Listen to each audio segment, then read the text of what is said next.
Hare Krishna. Hare Krishna. As I mentioned this morning in class, well, I'll start out with, in the Bhagavad Gita, Krishna mentions in the 16th chapter the qualities of the different ashramas. There he says, Abhayam Sakta Samshudir Yana Yoga Vyasiti Yanam Brahma Siddhanascha Swadhyaya Tapa Adhuram. The sannyasis, he mentions fearlessness, purification of one's existence, and the cultivation of spiritual knowledge. But for the grihastas, he mentions dhanam, dhammas, and yajna. That is sense and mind control, charity, and performance of sacrifice. Therefore, Jayadvaita Maharaj is here. Holiness Jayadvaita Maharaj is here. And it's our duty as sannyasis to preach according to Krishna's directions in the Bhagavad Gita. In the 16th chapter, Krishna mentions the 13th chapter, verses 8 to 12. He mentions what is the process of developing knowledge. So age of Kali has become very complicated. Everyone has millions of excuses why they don't want to do this or that. Of course, as Prabhu used to say, if we told devotees that if they say they have no time, well, very good. Then if you have no time, then stop eating and sleeping at the same time. But somehow or another, one should engage in Krishna consciousness. As I mentioned this morning, in India, the economy used to be very simple. Right? Everyone was engaged in farming.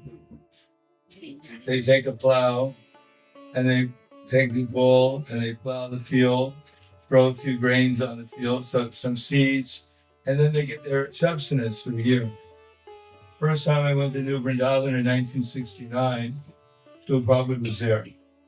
And some devotees were there. They had left ISKCON, but they came back and they agreed to become part of ISKCON again. And when I went there with some other devotees. You might have heard that one of them was called Bhakta Bill. Later he got initiated as Bhagavan. And my friend from school, jumped together, Jagadish, and his Krishna Bhamati. And we went there to see Srila Prabhupada. And at that time, New Vrindavan, probably it was half the size of this building here. And we couldn't drive up there. I was coming from a place called Buffalo, New York, because there was no road. So I stepped out of the car. We didn't have shoes. We had to hand in our shoes. We never considered it. As soon as we go in the temple, we had to hand in our shoes and all our civilian dress.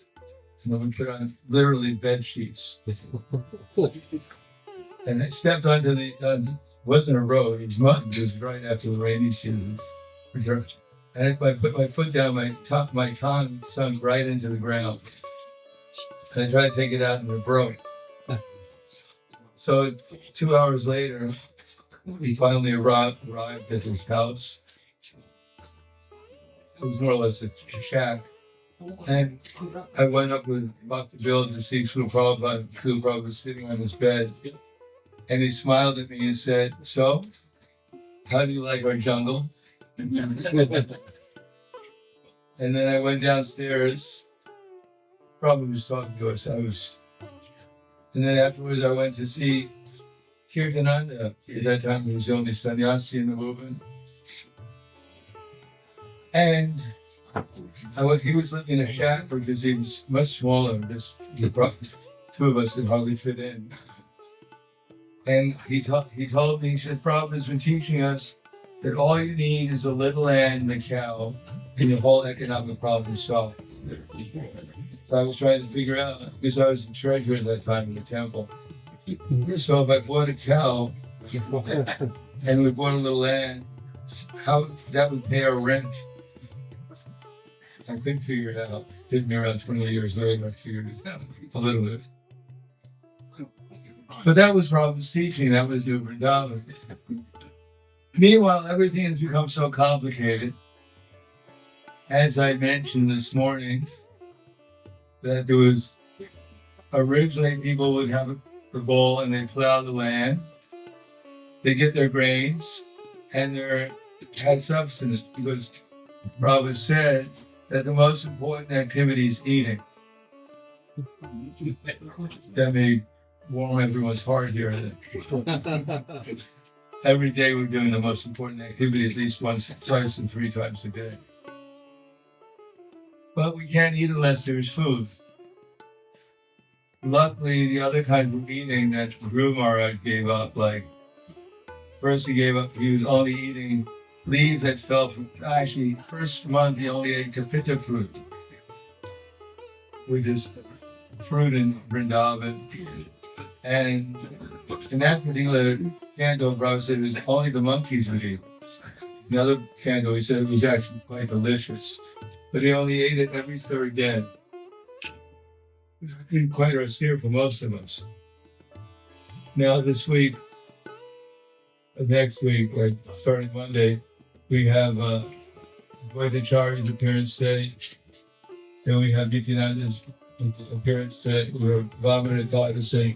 So we have a lot of opportunity to remember Guru Maharaj is eating kapita fruit every 3rd day, because they're all fastings.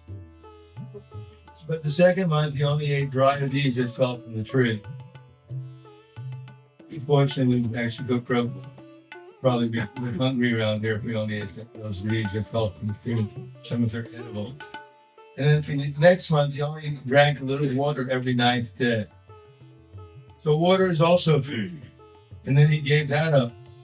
And he only took 1 breath of air every 12 days. Because for the Sunday feast, he took an extra breath of air. Sunday feast. But we're not exactly on that platform, but we need at least food to eat.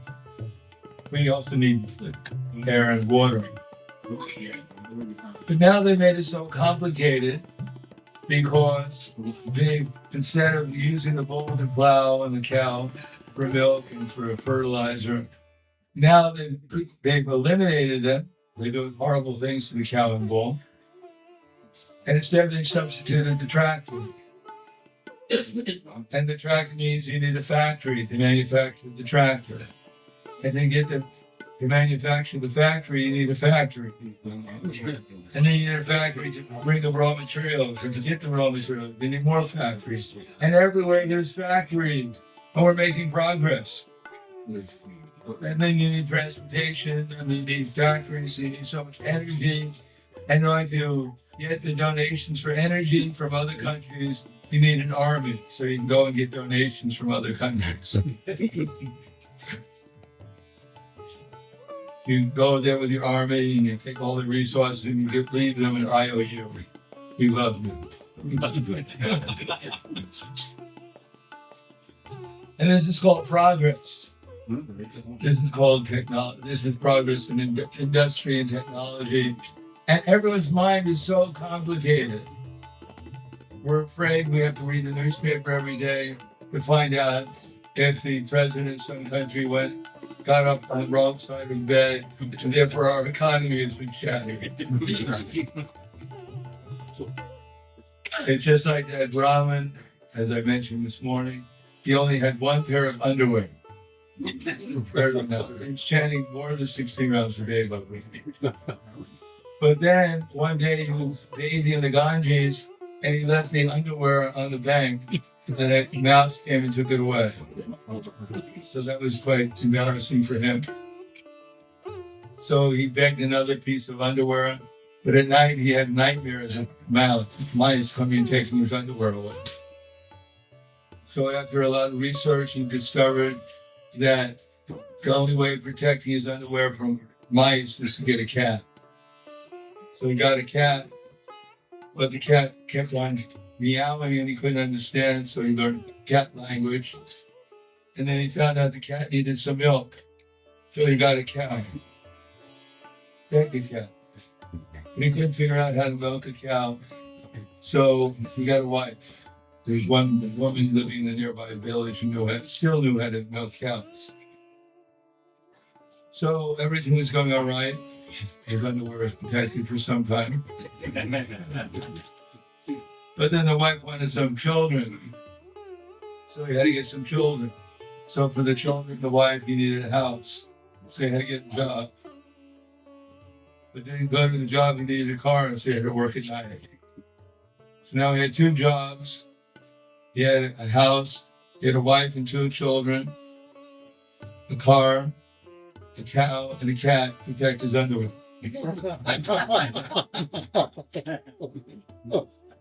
But he found out that many other people in the same situation, they went broke and they couldn't protect the underwear. So the only way to do is renounce it and walk away. He did say yes. Mama just went to the Tunga Mero post. And the Naganog was on So that's modern civilization. We're so proud. Everyone is, into something, some technology, some engineering, building the roads, building the factories, building this and that. Just protect our underwear. Because you get a little something to eat. So in the midst of all this complication, the only yagya that's possible in this age is to chant Hare Krishna. And the only way families are going to stay together and protect the children from this horrible civilization where they're just praising all kinds of horrible things, all kinds of complications, is that they have to sit together day and in the morning and hopefully in the evening too, chant together, read Srimad Bhagavad Gita, worship the deities.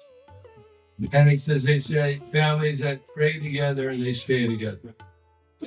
And that our children won't spend their time killing things on this video game thing and growing up to become something less than devotees of Krishna. Thank you. Hare Krishna. Hare Krishna.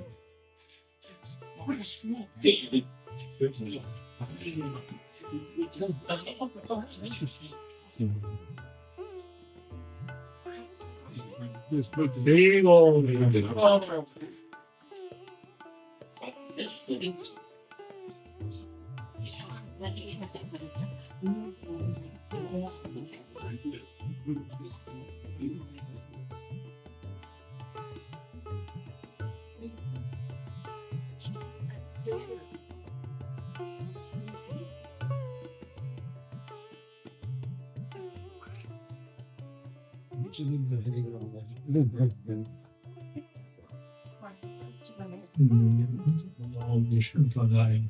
Krishna Prashaya Bhutavim Srimate Bhakti and Dashan Namaste Surti Yogamani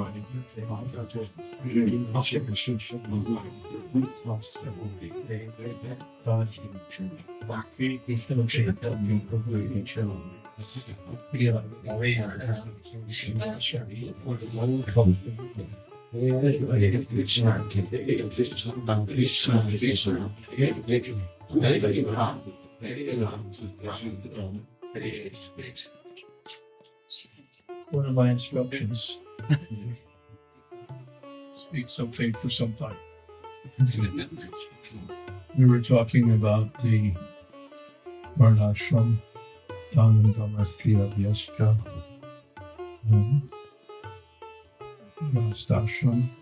My present focus of attention is the next ashram, the secret unknown ashram, the Vanaprastha ashram.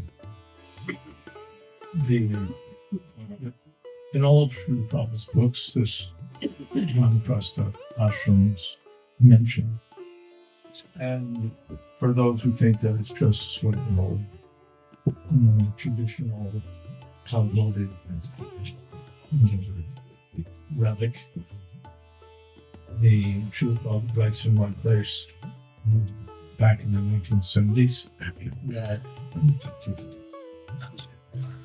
young married couples who are now engaged in the Krishna consciousness movement will in the future have to take up the Vanaprastha, or are expected to take up the Vanaprastha ashram and perhaps something else. So it's meant for us, not for the sannyasi. We skip a couple of ashrams, but for the householders especially, the Vanaprastha ashram is helpful. I say helpful because finally we don't care. This ashram, that ashram, any ashram, doesn't matter. I mean, what is that? Not home dipro, not the Sri Chaitanya Maharaj said, I'm not a sannyasi or a brahmachari or a grihastha or vanaprastha. I'm not a brahmin, kshatriya, vaishya, sannyasi. I'm just a servant of the servant of the servants of the Supreme Personality of Godhead. So finally, that's our focus. We just want to love Krishna. But the principles of our ashram will help us. Some sort of social system has to be there, or some kind of social life systematized or not. And this is Krishna's system. There are other systems which are hodgepodge, or just ad hoc. But this is Krishna's system. In the beginning, student life, then married life, then retirement life, and then renounced life. This is unfavorable for Krishna service. So then, and the theme is detachment. Actually, the theme of all the ashrams is detachment, and household life is still meant for detachment from this material world. But because we're not comfortable with maximum detachment, so then we have detachment within family life. It's still a detachment, anasaktasya. Then, so in Vanaprastha life, though, the specific theme is detachment.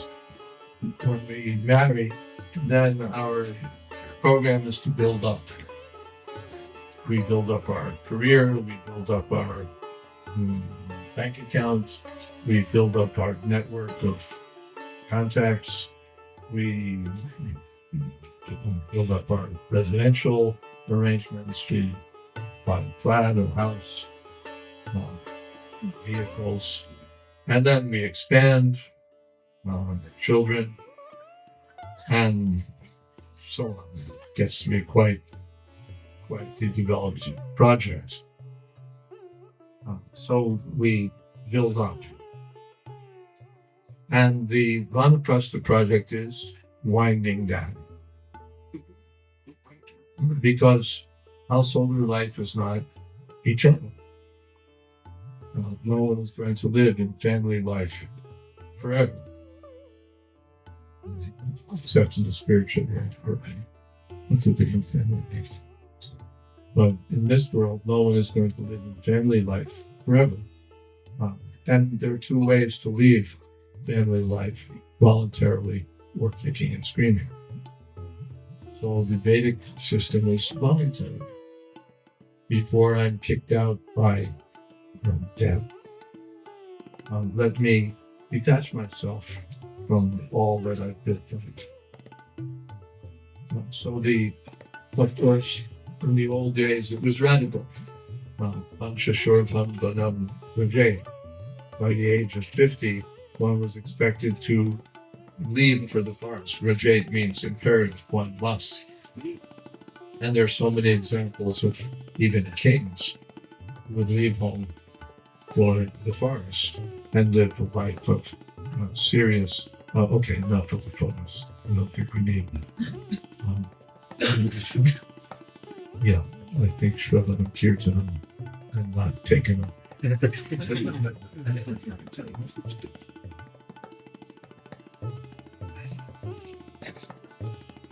So we read about Prithu Maharaj and others, leaving for the forest and living a life of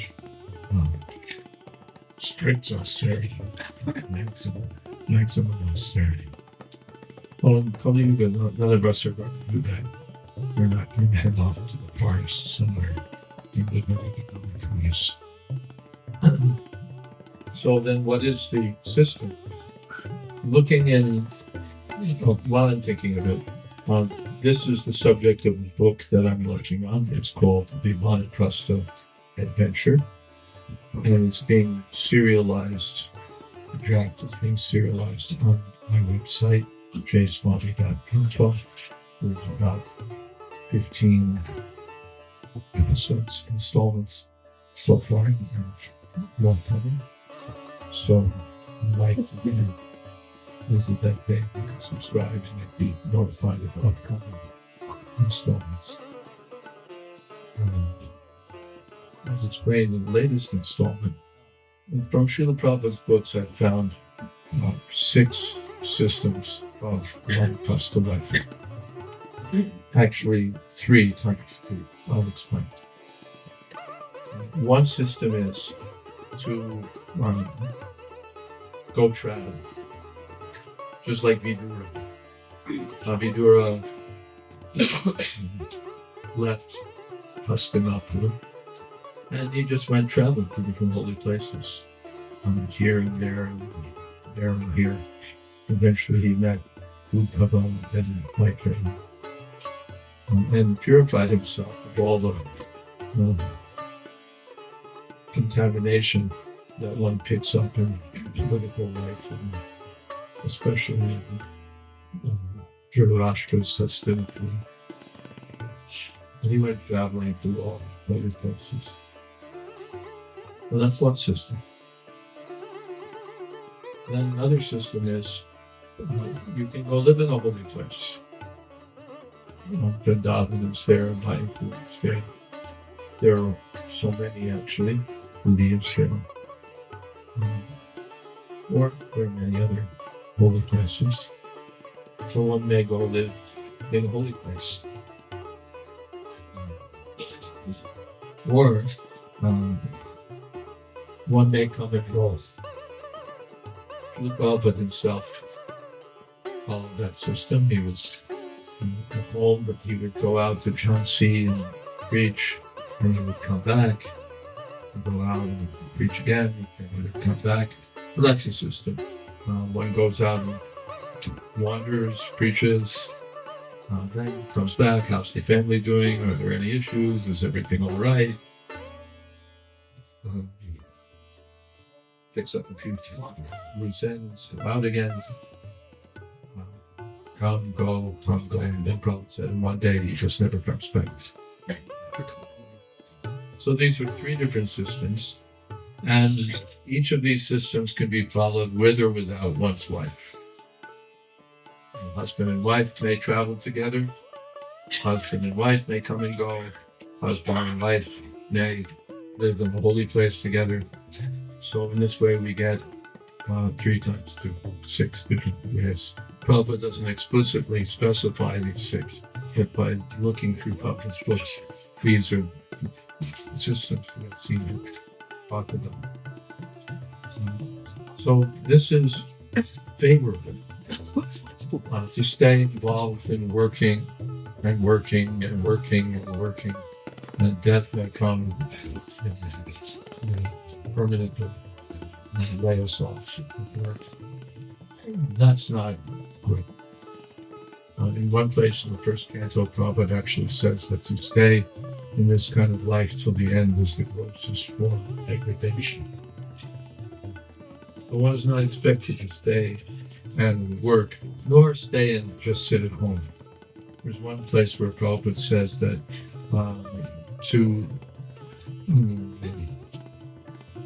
live as a Vanaprastha or to live a retired life while staying at home is very difficult. Because the tendency is just status quo, change. And Vanaprastha life means we're supposed to be change of consciousness, and change of activities. Also. And even if we retire from work, it's not that we're supposed to stay at home and then, attend this graduation ceremony and then this marriage and then this marriage ceremony and then another ceremony and another social get-together. In the Srimad Bhagavatam, it said that for the householder, for the sannyasis to engage in gross sense gratification, and for the vanaprasthas to be involved in social life, the village affairs, is a form of degradation. But we see it. It's sort of the default mode. I retire, I putter around the house, and then I look forward to social occasions. No. It's actually meant for detachment by Ragya Vidya, Vidya Bhakti. Detachment means detachment from the bodily conception of life. Theoretically, I'm not this body. But in practice, I am this body. This is my wife, these are my children, these are my possessions, and so on and so on. We quite rope ourselves in. So the followers of the Varnashram system know how to release themselves from being tied in. They're not supposed to be like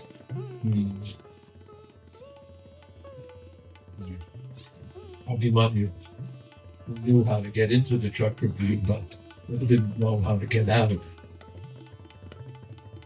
They were supposed to know how to get into householder life and then know how to get out of householder life also and move on to the next stage. And that provides, we think of it as something gruesome, something fearful, something I don't want to do, something maybe risky or no, wasn't on my timetable. But actually, it's something to look forward to. The materialists look forward to their retirement when they can live on a golf course somewhere and bat around a little white ball and really do take cars and so on and politician and really waste what's left of their valuable human life and nothing. But the devotees see it as an opportunity. Now I have feel some energy about me. Therefore it said 50.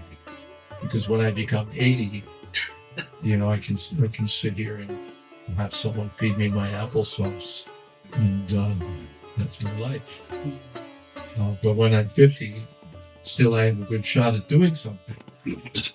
So therefore it's not recommended put it off. While I still have good strength, let me get out and do something. It may be my own reading all the books that I had no time to read because I had no time and I had no time and I had no time. I can read those books, I can learn those patterns, I can chant that mantra, I can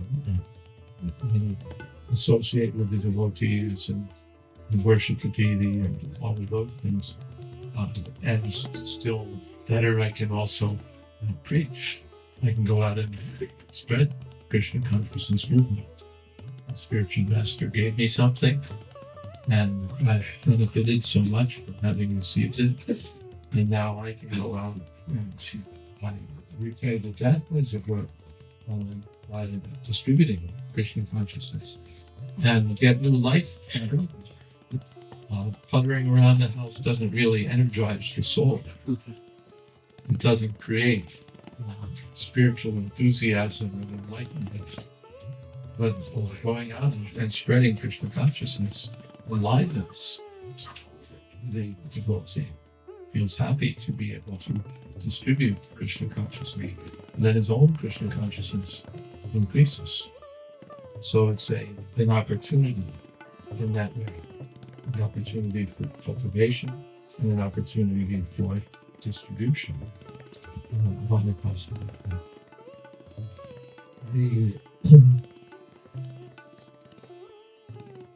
It's also an opportunity to benefit the Christian consciousness movement.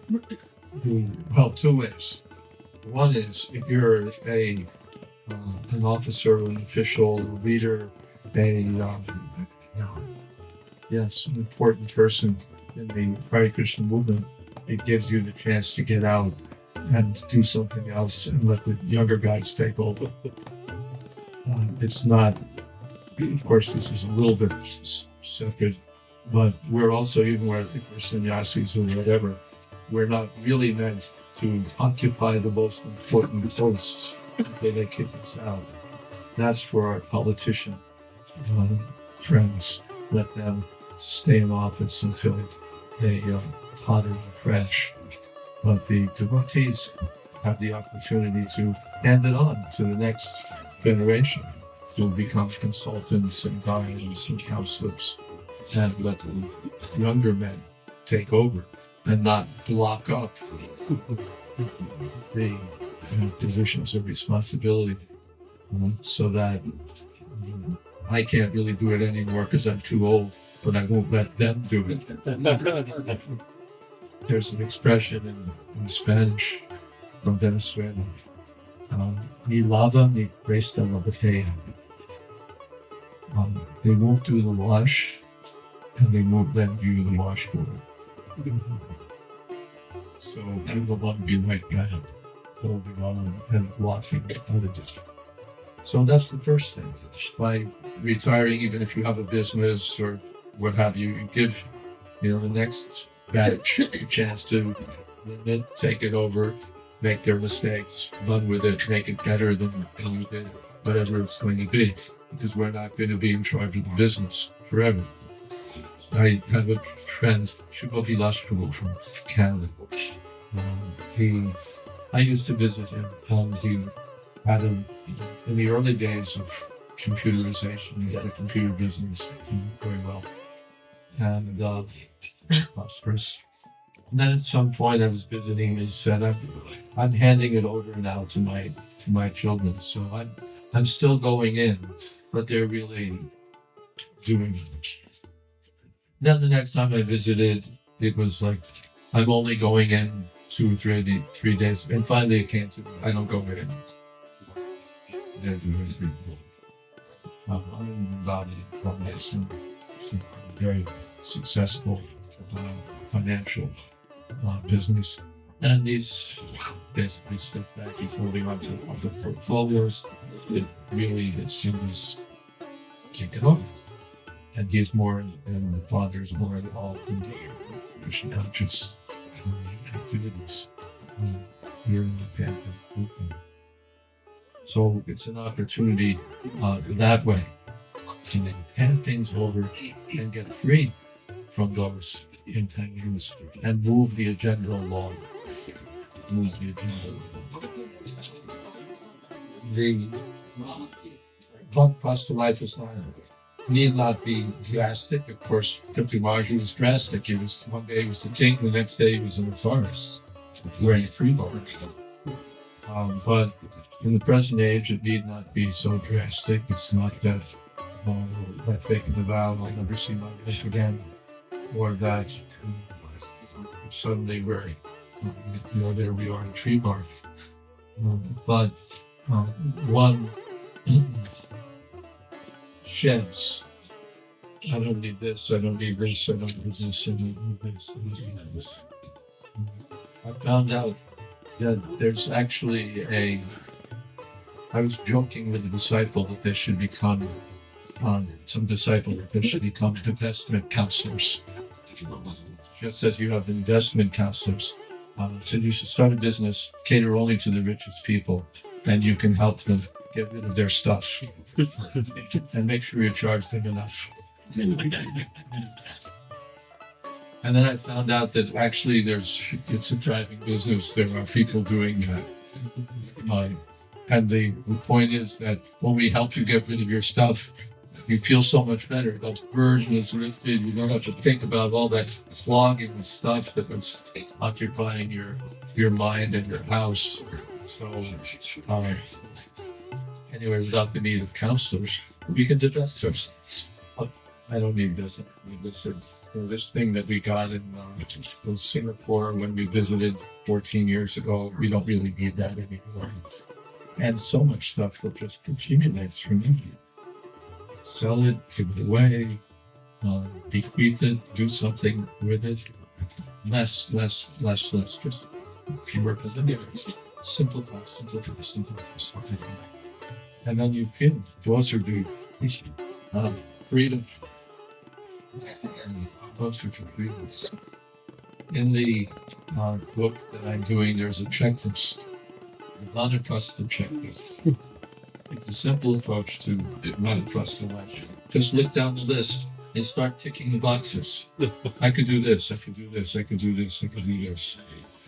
I cancel your Netflix subscription.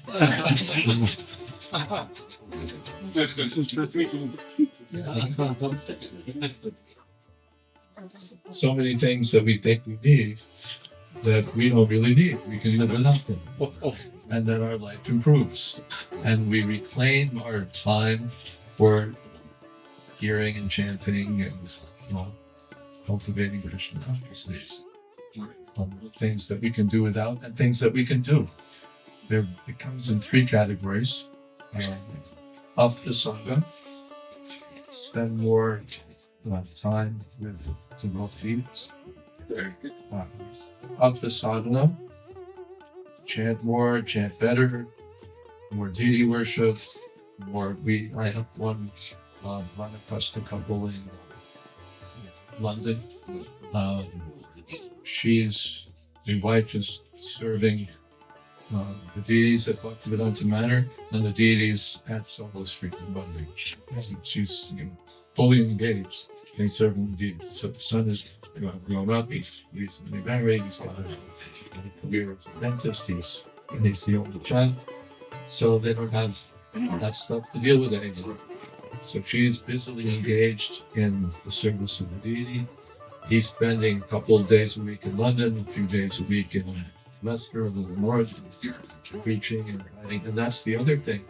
As Vanaprasthas, you have a whole lifetime of experience. You know whatever you learned in your career, whatever you learned in your business life, all the ins and outs of family drama, you know all of that. So when there are younger devotees, you're the right people to guide them. They come with their family problems to talk to me.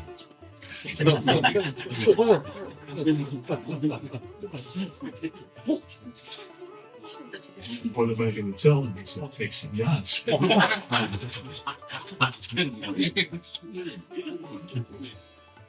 Your experience, you have your experience in Krishna consciousness and practical activities, and they can confide in you. This is the issue, this is the problem, this is what I'm thinking of, and you can give them mature guidance.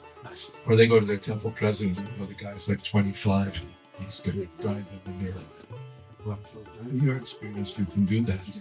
That's a great contribution that these Vanaprasthas can give. Apart from everything else that we want to do for spreading Krishna consciousness, starting temples, maintaining temples, making propaganda, all of this, you're well equipped to do. So up the Sangha, associate more and more with devotees. Up the sadhana, more chanting, more hearing, more. And up the saying. Seva means serving devotees, serving the Maharaj movement, serving the world, spreading Krishna consciousness. And that's another thing, because the temples are all short-handed. They're all short-handed. If they need a pujari, they start negotiating with Maharaj who you have that send us. And then they get someone. Well, they get someone. But the Vanaprasthas can do that. They can serve the deity, not for a paycheck, but out of devotion. I had one devotee in New Jersey, Madhavas, is a secular for the German. He was a pastor, and he was thinking that when my son grows up, that I would like to live in a temple. And his son did grow up, and he did move into a temple, he and his wife.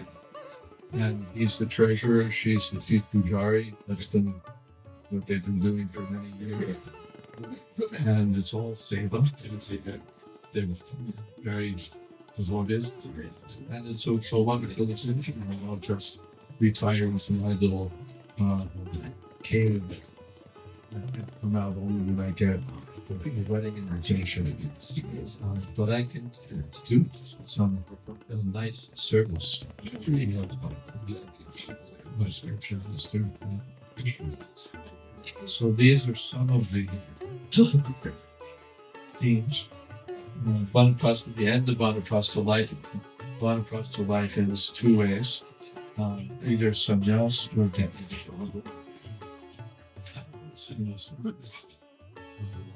Everyone will die. And sannyas means voluntarily dying early. Just as you have early retirement, you can have early death also, in the form of sannyas or death. Death comes, and I've reached a level of detachment. I'm not simply hanging on to my such illusory security at home. I know where everything is. I know where my little slippers are. Things that go. Therefore, it's called adventure. I may not know where and what will happen, but Krishna is there. And by having that renewed dependence on Krishna, I become enlivened, I become blessed by Krishna. So these are some of the themes in the book. And maybe I should start it.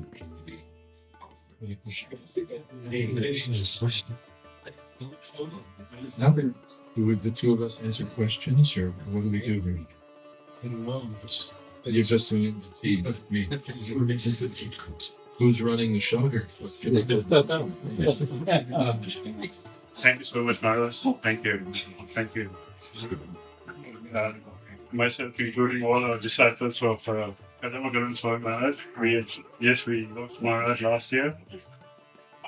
But now that you came here to Brisbane, it's very hard to explain in words how overwhelmed and how happy we feel by your presence. We feel really very blessed, and we can't thank you enough. So thank you, and thank you so much. Thank you. He was a householder.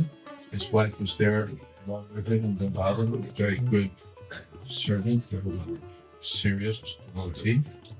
And gradually, he was spending less time. And they would have lunch together, and that was kind of reached that point where just they were having lunch together. And then they stopped having lunch together.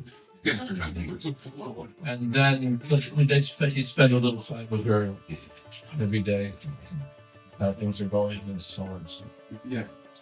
Then stopped doing that. And it was notes. If there's some issue, then we, like now the WhatsApp message inspector was making notes. So then it was notes. And then it was the end of the notes and the end of the story. It was really magically told. And then eventually accepted. But again, it wasn't like all finished.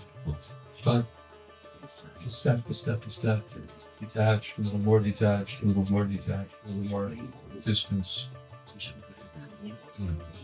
I didn't talk, by the way, today about the very important role that ladies can play in retired life. So stay tuned. There'll be one of these moments. Thank you so much. No, thank you so much. Thank you. Also, Jayadvaita Swami Maharaj, we've written a wonderful book on Srila Prabhupada's Kirtan standards. So I would request probably all of you to please come here, contact Prahladananda Prabhu and Mendra Prabhu, and Maharaj will personally sign the book. So thank you so much. I would also take this opportunity to thank His Holiness Prahladananda Swami Maharaj. So thank you so much, Maharaj, for visiting us.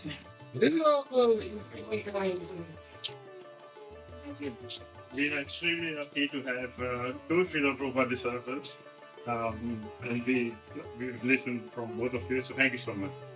Thank you.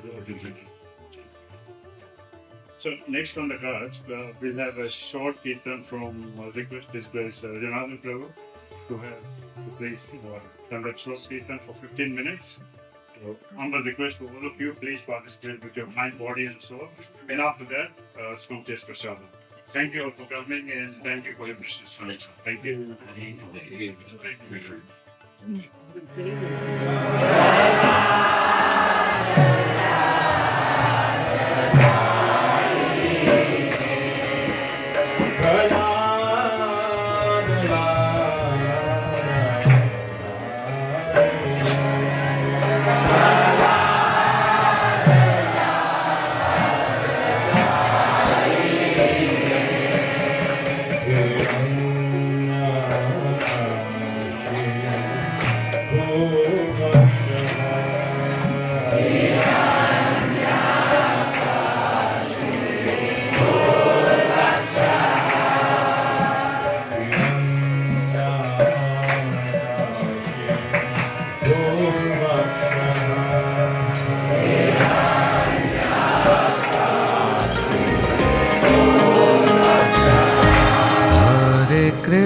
Hare Krishna, Krishna Krishna, Hare Hare, Hare Rama, Hare Rama, Rama Rama, Hare Hare.